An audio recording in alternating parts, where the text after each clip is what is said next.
Hi అండి. నమస్తే. Welcome to our channel. ఇవాల్టి మన రెసిపీ వచ్చేసి పెసరపప్పు టమాటా కర్రీ అయితే తయారు చేయబోతున్నానండి. ఇక్కడ వచ్చేసి నేను మన టీ తాగే గ్లాస్‌తో ఒక గ్లాస్ పప్పు అయితే తీసుకున్నానండి. ఇదిగో ఇలాంటి గ్లాస్‌తో ఒక గ్లాసు తీసుకున్నాను. అలానే మనం కుక్కర్‌లో పెడతలేదండి, బయట వండుతున్నాను. అందుకనేసి నేను ఒక గ్లాస్ పప్పుకి 4 గ్లాసులు 5 గ్లాసులు అయితే తీసుకున్నానండి వాటరు. ఇక్కడ వచ్చేసి ఒక మీడియం సైజ్ ఉల్లిపాయ, అలానే 2 టమాటాలు, కారానికి సరిపడగా పచ్చిమిరపకాయలు అయితే వేసుకున్నానండి.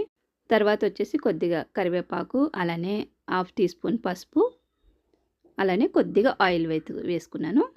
వేసుకొని ఇంకా బయటే వండుతున్నానండి. కుక్కర్లో అయితే పెట్టలేదనమాట. తొందరగా ఉడికిపోతుందనమాట. పెసరపప్పు కొంచెం నానింది కదా.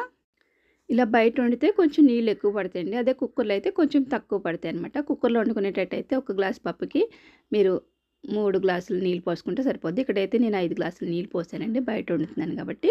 అలానే పలుచగా మనకి ఎంత పలుచగా కావాలో నేను నీళ్ళు వేసుకోవచ్చు అనమాట. ఇక్కడ వచ్చేసి చూస్తున్నారు కదా, పప్పు అయితే ఉడికిపోయిందండి. ఇప్పుడు ఇందులో ఉన్న వాటర్ అంతా కూడా పక్కా తీసేసి పప్పుని మెత్తగా మెదుపుకుందాము. పచ్చిమిరపకాయలన్నీ కూడా కొంచెం నలపాలన్నమాట. అప్పుడే మనకి కారం అనేది దిగుతుంది పప్పులోకి. ఇదిగోండి, మొత్తం అన్నీ కూడా టమాటాలు, పచ్చిమిరపకాయలు ఇలాగా నలిపేసేయండి. ఇప్పుడు తర్వాత రుచికి సరిపడగా ఉప్పు అయితే వేసుకుంటున్నాను. పప్పు మెదిపేసిన తర్వాత ఉప్పు వేసుకొని, మీరు చింతపండు వేసుకునేటట్టయితే ఈ టైంలో చింతపండు నానబెట్టుకొని వేసేసుకోండి. ఇక్కడ నేనైతే చింతపండు వేయట్లేదు, నిమ్మరసం అయితే వేస్తానండి. ఇప్పుడు మిగిలిన నీళ్ళు కూడా అందులో వేసేసుకొని ఇప్పుడు పోపు పెట్టుకుందాము. స్టవ్ వెలిగించుకొని ప్యాన్ పెట్టుకొని దాంట్లోకి పోపుకి సరిపడగా ఆయిల్ వేసుకున్నాను. తర్వాత ఆవాలు, జీలకర్ర, అలానే కొన్ని వెల్లుల్లిపాయ రేఖలు, అలానే ఎండుమిరపకాయ, కరివేపాకు కూడా వేసుకొని బాగా వేయించేసుకోండి. ఇప్పుడు ఇలా వేగుతున్నప్పుడు ఇప్పుడు తాలింపు బాగా వేగిన తర్వాత కొంచెం కారం వేసుకోండి, టేస్ట్ బాగుంటుంది. కారం వేసిన తర్వాత కొంచెం నేను ఇంగువ కూడా వేస్తున్నానండి.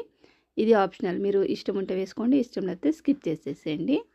ఇంగువ వేసుకున్న తర్వాత మరొకసారి అంతా వేయించేసుకొని ఇప్పుడు దీంట్లోకి మనం మెదిపి పెట్టుకున్న పెసరపప్పు ఉంది కదండి, అది వేసేస్తున్నాను. పెసరపప్పు టమాటా చాలా బాగుంటుందండి. అలానే ఒంటికి కూడా చాలా చలువ అనమాట. బాగా వేడి చేసిన వాళ్ళకి పెసరపప్పు వండి పెట్టండి, తొందరగా బాడీ అనేది చలవ అవుతుంది అనమాట, కూల్ అవుతుంది.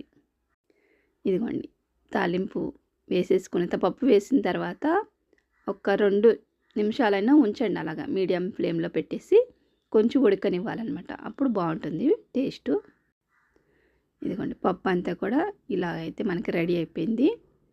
ఇంకా స్టవ్ ఆపేసి కొంచెం చల్లారిన తర్వాత నిమ్మరసం వేసుకోవాలి, వేడి మీద వేయొద్దండి. ఇక్కడ ఒక పెద్ద నిమ్మకాయ తీసుకున్నాను, రసము వేసేసి బాగా కలిపేసుకొని ఇంకా మనం సర్వ్ చేసుకోవడం అండి. చాలా బాగుంటుంది, మీరు కూడా ట్రై చేయండి ఎప్పుడైనా.